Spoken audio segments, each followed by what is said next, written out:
Olá. Os cineastas brasileiros sempre tiveram uma observação aguçada quando retrataram os idosos nas telas. Desde Chuvas de Verão, de Cacá Diegues, passando por Depois daquele Baile, de Roberto Bontempo, por Chega de Saudade, de Laís Bodansky, mais recentemente por A Natureza das Coisas Invisíveis, de Rafaela Camelo, e por último Azul, premiado filme de Gabriel Mascaro. E agora, quem se volta para a terceira idade é Anaí Borges, a diretora do delicadíssimo É Tempo de Amoras, filme estrelado por Rosa Maria Murtinho e pela carismática Ana Lu Reis. O filme fala sobre o encontro de gerações e chega ao circuito em 26 de fevereiro. Anaí, um prazer receber você aqui no Fazendo a Parte. Prazer é todo meu, Vinícius. Bom, Anaí, esse é o seu primeiro longa-metragem, né? Como é que foi essa decisão assim de você fazer essa empreitada, ainda mais se voltando para esse tema também, né?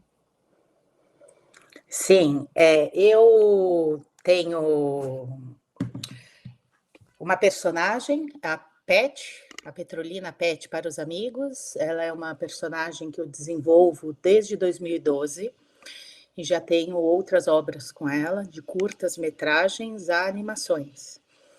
E no É Tempo de Amoras, eu me inspirei muito nas minhas vivências numa casa de repouso no bairro do Tremembé, que é onde eu resido e onde, inclusive, o filme foi todo filmado, Tremembé Hortoflorestal, que é no pé da Serra da Cantareira, em São Paulo. E eu fazia trabalho voluntário no abrigo dos velhinhos Frederico Ozanam. E eu tinha perdido minha avó, eu tinha ali meus 20 anos de idade, e minha avó morava, né, assim, perto de casa, tudo mais, mas eu gostava de ir nesse abrigo.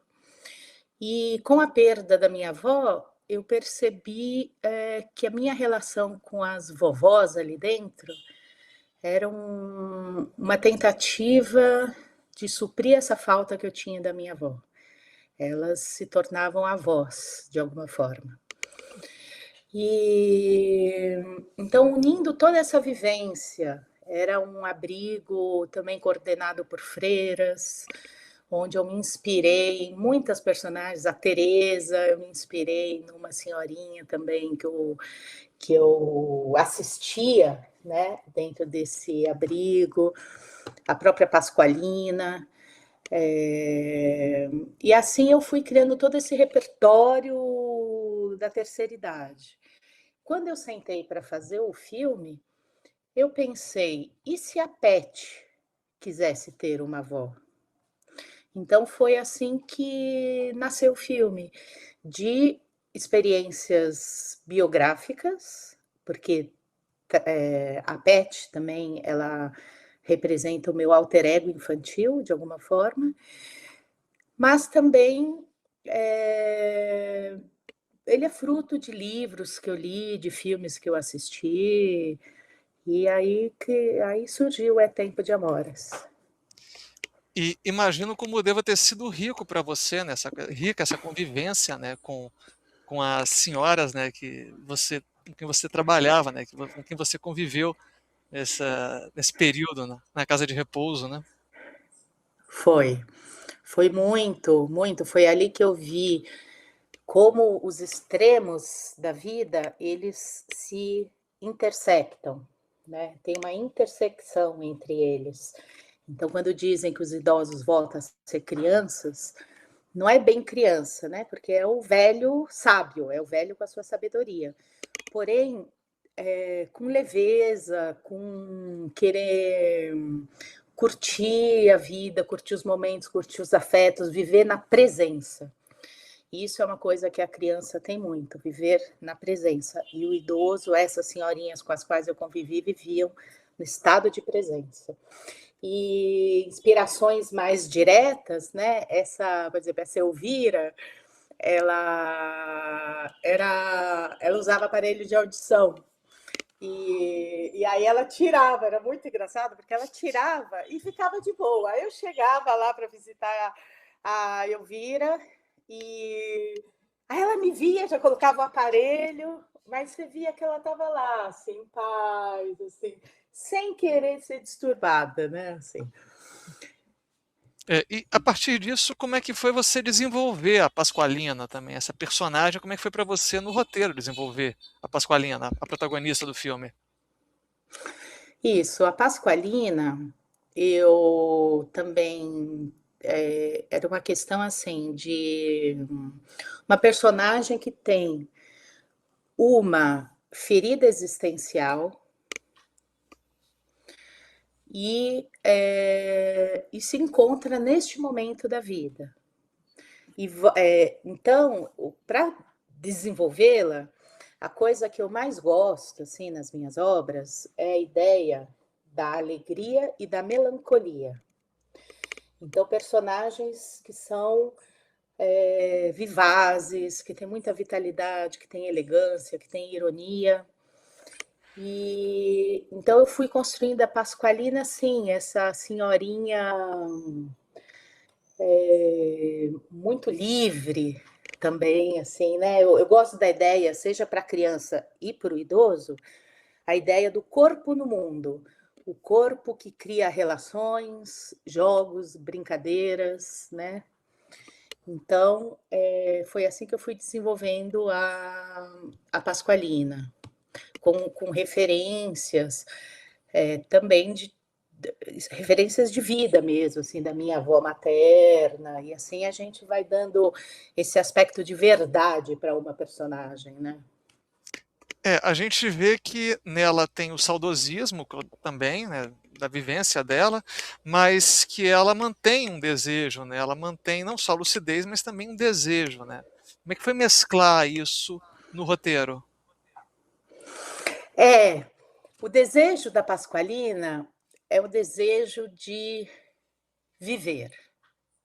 Existe um desejo romântico pelo Mauro, mas acima de tudo, esse impulso de ir procurá-lo é o impulso de tentar reescrever uma escolha de vida que ela teve no passado. Então, nesse sentido, o filme é um filme que não tem antagonista.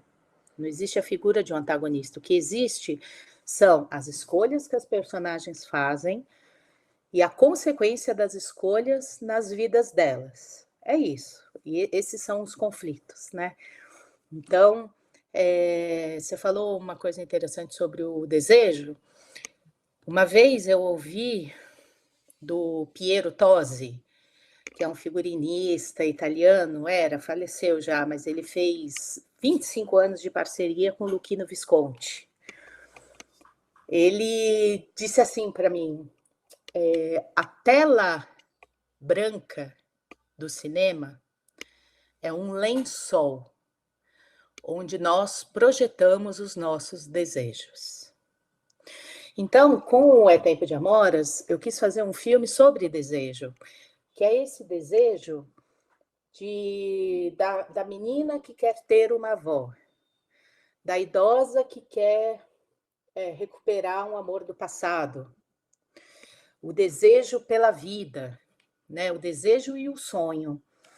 E que também isso não ficasse restrito somente à narrativa do filme, à história em si, mas que a representação desse universo pudesse despertar o desejo no espectador que assiste, o espectador experienciar o lugar do desejo e do sonho na construção de um mundo mais bonito, um mundo mais afetuoso, o mundo possível. A gente vê que é muito lúdico, né? Na verdade, acaba se tornando muito lúdica, né? Essa figura da avó com o neto, com a neta, né? Com a Pet, né? Também, né? É, fica bem comovente, né? Isso aí também deve ter sido muito bonito, até durante o set deve ter sido interessante de criar também, né? Foi muito bonito. Ele, a Pet, a Ana Lu, chamava a Rosinha de vó. O Gabriel Pereira, que faz um excelente Zezinho também, eles, mesmo após as filmagens, ligava para ela em videochamada: oi, vó, falei com a minha avó, né? Então eles incorporaram muito esse sentimento de vó e neto, né? Que é uma relação tão pura, né? Exato. E imagino para você também como é que foi para você. É inevitável perguntar como é que foi para você apresentar esse projeto para Rosa Maria Murtinho. É, é, foi muito emocionante todo o processo de casting do filme, né? Nós, na pré-produção, tivemos um trabalho extraordinário com o Diego de Lima, que é o produtor de elenco, no levantamento de nomes possíveis para os atores e atrizes interpretarem as personagens. E aí fomos aos convites, todos foram convidados. E cada aceite era aquela alegria coletiva, assim, porque as pessoas gostaram muito do roteiro. Então, é um roteiro que permitia muitas direções, assim, permitia a escalada de um casting também muito amplo, assim, intergeracional. Então, nós tivemos é, crianças, adultos, depois 60 a mais, 70 a mais, 80 a mais, 90 a mais. Assim, né? Fora os jovens adultos da equipe. Então, era uma equipe completamente intergeracional. Assim, esse encontro de gerações é fantástico. Então, foi assim o processo do casting. Foi com base em convite e aquela alegria imensa, aquela honra, né? Porque nós sabíamos, eu e toda a equipe sabíamos da importância da Rosa Maria Murtinho no set, ali com a gente. A importância Antônio Pitanga, Zezé Mota, marcaram muito nosso imaginário, né? Assim, toda essa minha geração, e a minha especificamente, claro, na minha formação cinematográfica, Bárbara Bruno, Agnes Zuliani, Lucy Pereira, que é maravilhosa, Jéssica Cores, e as crianças que também brilham demais, né? O Rafael Pereira e a Ana Lu. Então, que impressionam mesmo no filme. E imagino que não faltem histórias também desse convívio, né? Da Rosa Maria Murtinho, Zé Mota, Antônio Pitanga, o quanto foi de aprendizado para você, né? Foi um grande aprendizado. Eu lembro que a diária que a gente ia filmar, a primeira diária, que é quando tem a cena que eles dançam, Antônio Pitanga e a Rosa Maria dançam, foi a primeira diária do filme. Então, nós filmamos no Horto Florestal, filmamos cenas com as crianças e depois essa. Foi, olha, até hoje eu me arrepio, porque foi de uma beleza, foi um take único, era no Museu Florestal, então o piso, a gente tinha que ficar de meia, não podia arriscar o piso, porque isso é um lugar hiper preservado de madeiras nobres. E o Renato Rojda, que é o diretor de fotografia, ele que operou a câmera e foi girando em volta, 360 graus em volta deles. A equipe estava no canto, lá atrás, no monitor, e assim, em lágrimas, assim, porque era muito lindo e muito emocionante ver esses dois atores em cena. E a ideia também do take único, né? Com eles é assim, é um take. Agora, uma coisa que eu aprendi também, ainda que seja justamente o meu primeiro longa-metragem, eu achava que esses grandes atores, veteranos, eles não precisassem ser dirigidos, né? Ou não quisessem muito. Mas, pelo contrário, a primeira coisa que Antônio Pitanga chegou, me viu, falou: Anaí, me fala sobre o personagem. Eles querem que o diretor fale intenção de qual é a intenção de personagem, qual é o movimento da cena, qual é o objetivo do personagem, quais são os gestos. Eles querem, ator quer, precisa assim disso, assim, né? Isso que é muito impressionante, assim. Então, nesse sentido, foi esse aprendizado como diretora de ator mesmo. E eu percebi que eu sou muito ligada a ator. Então, no set, eu tinha essa dinâmica. Eu sempre ia para o camarim, passava o texto com eles, depois, no set de filmagem, ficava ao lado deles. Passávamos mais uma vez e eu ficava ao lado mesmo, com aquele monitorzinho assim, de pé, ali do lado da câmera, enquanto a equipe toda no monitorzão, né, lá sentada, tal. E eu não conseguia, eu tentava às vezes ficar lá atrás, mas eu sentia que eu preciso falar. Acabava, às vezes tinha alguma dúvida do ator, e eu precisava estar ali do lado, assim, né? E de certa forma também eles, como tanta vivência, também querem saber o tom que você precisa também. Eles querem ajudar de alguma forma. É uma troca também para eles também. É isso mesmo, é uma troca, é uma troca.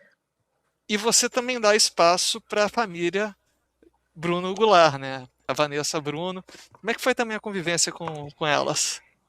Ah, elas são maravilhosas, assim, é uma família, assim, que quem ama a televisão brasileira, o teatro brasileiro, o cinema brasileiro, ama essa família, né? E a Bárbara Bruno, ela é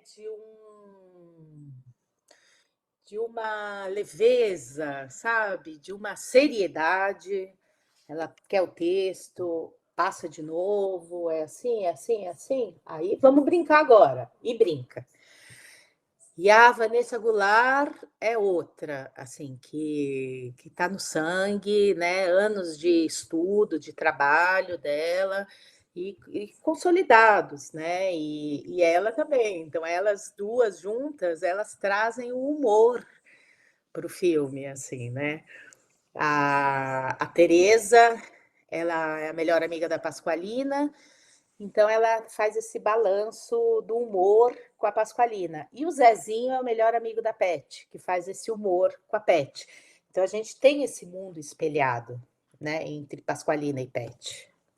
E falando na Pet, como é que você chegou a essa menina tão carismática, né? Que é a Ana Lu, essa É, menina que acaba ganhando, dando tanta ênfase também, esse convívio que ela teve com a Rosa Maria Murtinho também, que impressiona no filme. é. A Ana Lu, a gente, com as crianças, o processo foi diferente. A gente foi fazendo seleção. Então, partimos de mais ou menos, olha, 1.500 a 2.000 crianças, para Pet e Zezinho, né, para os dois. E fomos fazendo testes, testes, testes, testes. E chegamos na Ana Lu. A Ana Lu, chegamos assim, a Ana Lu foi indo, em tudo que é teste ela ia passando, né, assim. E ela, o que me capturou imediatamente quando eu a vi é o olhar, porque cinema é minimalismo. E o olhar dela passa uma profundidade, um brilho, uma expressividade, ao mesmo tempo um pouco melancólica, e os gestos são minimalistas, né? Assim, então chegamos nessa deusa chamada Ana Lu. Você acha que ela acabou pegando esse pertencimento que se buscava para a Pet, que você coloca como alter ego seu? Ela buscou. Acho que ela buscou sim. Porque olhando os percursos da Pet, ela é interessante até notar isso, assim, como ela foi mudando um pouco, né? A primeira Pet, lá de 2012, do filme Pet Pode Tudo, que é um curta-metragem para a grade de programação infantil da TV Brasil, que até hoje passa na TV Brasil. Era uma pet, na época foi uma atriz chamada Moara Ibotira, então ela tinha 6 anos de idade. Mas o fenótipo é sempre esse, né, que eu busco, o fenótipo para ir mantendo a personagem, né? E era mais carrancuda, mais mandona, mais durona, mais Mônica, assim, turma da Mônica, com aquelas botas galochas, meio stalinista.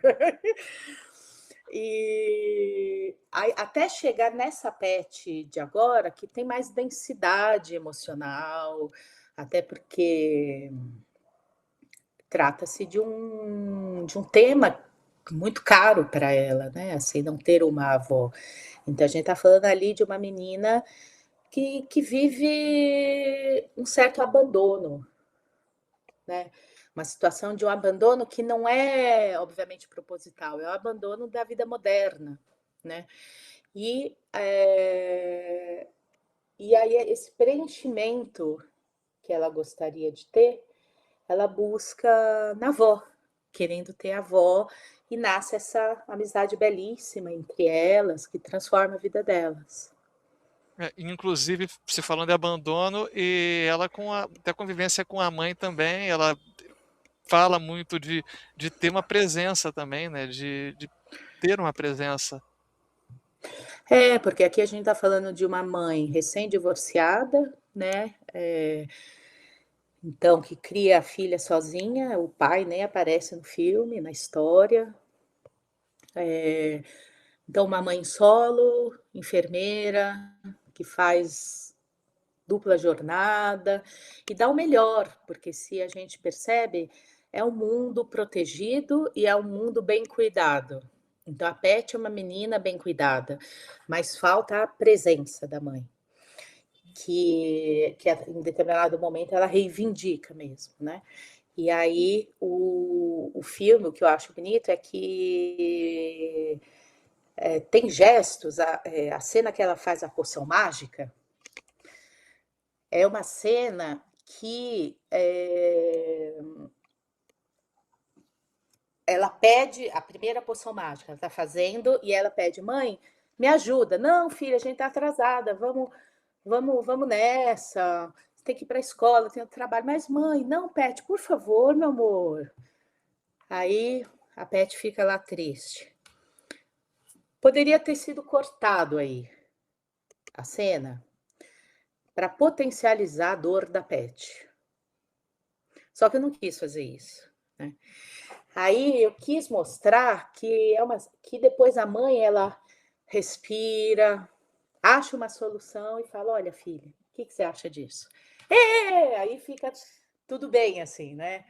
Mas porque as mães millennials, eu não tenho filho, né? Mas eu falo como minha geração millennial, nós é toda uma geração que trabalha, que está muito no mercado de trabalho, ainda mais no caso da Irene, que é mãe sola ainda, então ela conta com uma rede de apoio muito pequena, né? Que é a mãe do Zezinho, o Zezinho, e que negocia com as crianças. Em momento algum existe violência, nem verbal, e muito menos física. É uma coisa de negociar. Pet, você foi lá no asilo ver a Pascoalina? Não, filha, não, mas não falta na escola para isso. Promete que você não vai? Aliás, eu levo você, tudo bem? Não sei o quê. Então, são essas mães que negociam com os filhos. Um retrato da mãe millennium. Muito dessa observação também, né? Isso foi muito buscado também, né? Durante o filme, né? Foi muito buscado. Foi muito buscado. E o quanto foi desafiador também isso colocar no papel, colocar no roteiro também. Sim, sim, para que ela. Porque enquanto algumas frases. A isso, com a Jéssica, a gente chegou num lugar muito interessante. A Jéssica está muito bem no filme. Que essa falta de tempo e às vezes essa secura que tem na fala da mãe, com o gesto e com o tom de voz, isso muda. como é o caso da poção mágica, quando ela está fazendo a poção mágica. E depois, uma coisa que é bonita no filme, que eu acho, que é esse percurso onde a mãe vai se reaproximando da filha. E a leitura da Jéssica também foi muito delicada também em torno do filme, né? Foi, foi. Foi a primeira vez, o primeiro papel dela como mãe de uma criança. Então, todo esse universo mais doméstico, mais mãe, quer ser mãe, né? Ela teve que lidar, assim, teve que construir tudo. Então, foi uma construção muito bonita, muito em parceria, assim, com a Ana Lu. A gente teve também um preparador de elenco, que foi o Márcio Merriel. Então, toda essa construção foi muito bacana, foi muito na parceria, assim, sabe? No diálogo, mesmo na técnica do Merriel, que ele trabalha com bioenergética, ele tem uns métodos muito legais, assim. Mas a gente vê que o É Tempo de Amoras também parece um filme essencialmente feminino, né? Também. Como é que foi chegar a esse tom também para vocês, também no set, né? Pois é, ele é um filme extremamente feminino, porque as personagens e os desejos das personagens são sob uma ótica feminina, as protagonistas são mulheres, o elenco inteiro é majoritariamente feminino. E na equipe nós também tivemos uma equipe majoritariamente feminina. Então eu penso, quando a gente pensa assim, é um filme muito feminino. Eu penso que são esses dois fatores mesmo. Assim, o fato que não necessariamente por ter sido escrito e dirigido por uma mulher, mas porque as personagens são mulheres com as suas necessidades, seus desejos e seus conflitos. E atrás das câmeras nós tínhamos uma equipe majoritariamente feminina que colaborou com o seu olhar para o que hoje vemos na tela, né? E o filme vem de alguns prêmios em festivais no exterior também. A que se atribui essa repercussão lá fora? Eu atribuo é, o fato, foram festivais muito voltados à realização feminina. Então, de cara, assim, o que eu atribuo é isso, assim, um filme que é um filme feminino. Então, ele acabou sendo muito reconhecido e premiado em festivais com foco em realizadoras mulheres. Inclusive você ganhou prêmio como de primeira direção também. Deve ter sido, Isso, foi para você, imagino emocionante. como deva ter sido emocionante. Foi muito emocionante. É muito emocionante. Foi quanto tempo em torno desse roteiro que você ficou? 2 anos. 2 anos e para sua alter ego também ter sido da mais especial também, né? Sim, sim, sim. Foram 2 anos de roteiro, depois 1 ano para captar. É um filme fruto das políticas públicas, né, de incentivo à cultura, ao cinema. Então, ele foi contemplado pelo edital da Lei Paulo Gustavo. E aí nós rodamos em 2024 no inverno, julho, em São Paulo. Eu friso muito inverno, porque meus filmes eu sempre faço no inverno, porque eu acho que, primeiro, pela luz, a luz ela não é tão agressiva, nós temos, claro, temos diárias menores de tempo de luz, porque escurece mais rápido, mas a luz tem muita mais beleza, assim, uma luz mais suave. E o figurino também colabora para a elegância das personagens, então eu gosto muito de filmar no inverno. Aí filmamos, então, em julho de 2024, E aí deu mais um ano de finalização e agora ele indo para salas. É, e tá chegando quase aí. Eu tinha comentado sobre os filmes que são voltados para falar sobre terceira idade. O que que você acha que o É Tempo de Amoras traz ao falar sobre terceira idade? Eu acho que esses filmes que você citou, como O Último Azul, o mesmo da Natureza das Coisas Invisíveis, que tem uma senhora muito poderosa, né, muito forte, são filmes que, e se a gente para e pensa também no Agente Secreto, que tem a Sebastiana, então são idosos que têm sido representados no cinema com muita sensibilidade, com muita vontade de viver. Eu acho que são essa característica que desse momento que eu acho que o Amoras entra e dialoga, né? Porque dialoga com esses filmes nesse sentido, né? Como representar o idoso. E eu acho que ele está sendo representado é, como a Pasqualina é uma mulher autônoma, com enorme desejo de viver, que foge da casa de repouso para ir atrás de um sonho, que dança com músicos num cortejo com músicos. Então é esse corpo no mundo, ativo, criativo, né? E acho que a Moras representa isso. E mesmo a personagem do Mauro ou da Diná, né? O Antônio Pitanga e a Zezé Mota também, assim, é esse compromisso, é esse desejo de representá-los com sensibilidade, com coragem, com pulsão de vida. Então eu sinto que é isso, assim, e que isso, tendo filmes assim, inspiram o espectador, né? Cria-se uma sensibilização do olhar para em direção a uma admiração e respeito pelos mais velhos.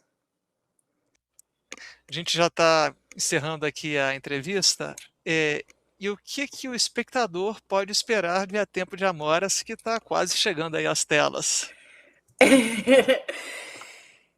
Eu acho que ele pode esperar um filme que ele vai se envolver, rir, se emocionar. É um filme que pode fazê-lo percorrer em memórias da própria vida, e mesmo resgatando a figura dos seus avós, né? É um filme